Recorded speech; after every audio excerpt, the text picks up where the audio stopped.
May tatlong sagot si Lord sa ating prayers.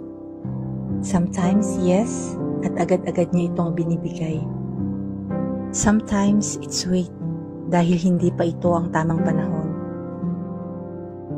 Baka hindi pa tayo ready, at kailangan pa niya tayong i-prepare bago niya ibigay ang sagot sa ating panalangin. Sometimes, at ang pinakaayaw natin ay ang no. Dahil hindi ito ang plano niya para sa atin. May mas maganda siyang inihanda. Kaya alinman sa tatlo ang matatanggap nating sagot, tandaan natin na lahat ng ito ay makakabuti sa atin. Magtiwala lang tayo palagi sa kanyang mga plano.